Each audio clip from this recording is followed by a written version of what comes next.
Hello mga boss, nandito na naman po tayo sa ating video na kung saan po ay magpapalit po tayo ng ating brake shoe. Makikita po natin dito sa ating video na kung saan ay kailangan na po natin magpalit ng ating preno o brake shoe sa kadahilanan po na kung makikita po natin dito sa ating video, ito pong ating brake rod o ating adjustment dito sa ating preno ay mahaba na po ang adjustment o katulad po dito sa ating brake rod. Yan po, napaka haba na po ng ating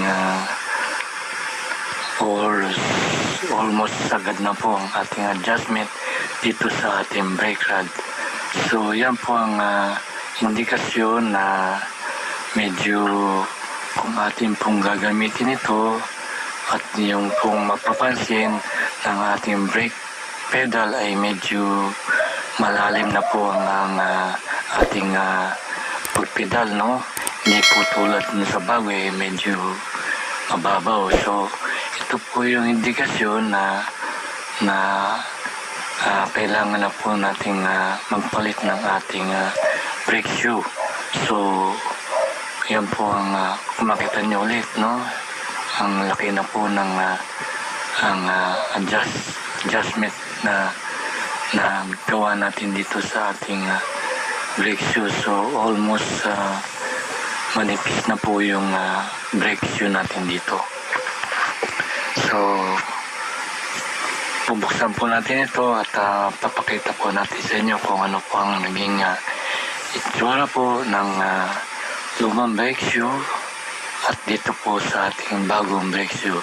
So buksan po natin ito para po malaman natin.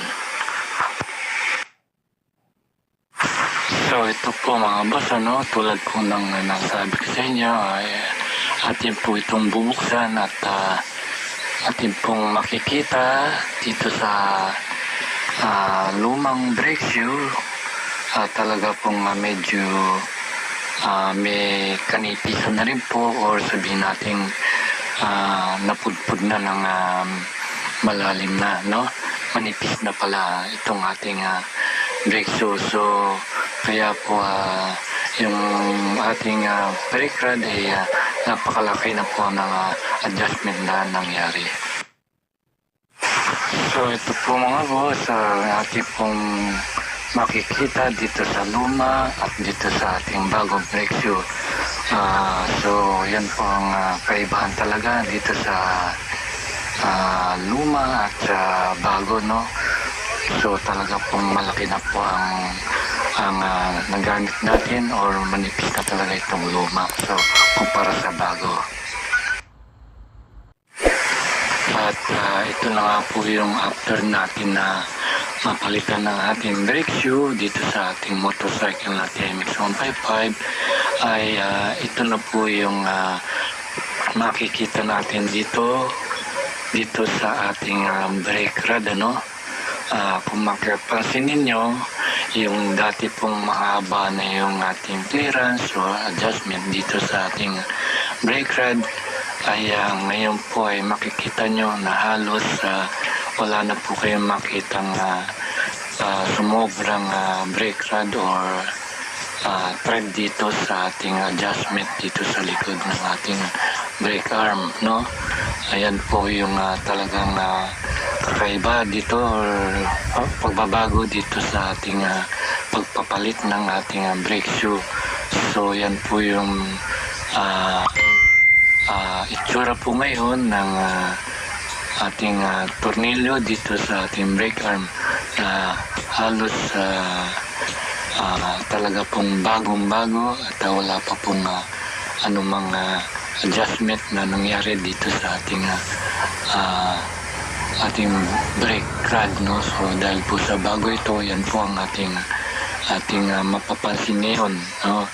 So hindi na po tulad nung kanina na kapag pinidal natin ay malalim na po yun, no. Dahil po sa sobrang pudpud na po ng ating brake shoe. So ngayon po pagka pinadal po natin ngayon ito, talaga pong napakababaw, no. Halos konting pedal mo lang meron na siyang kapit dahil po sa makapal na po itong ating bagong brake rod.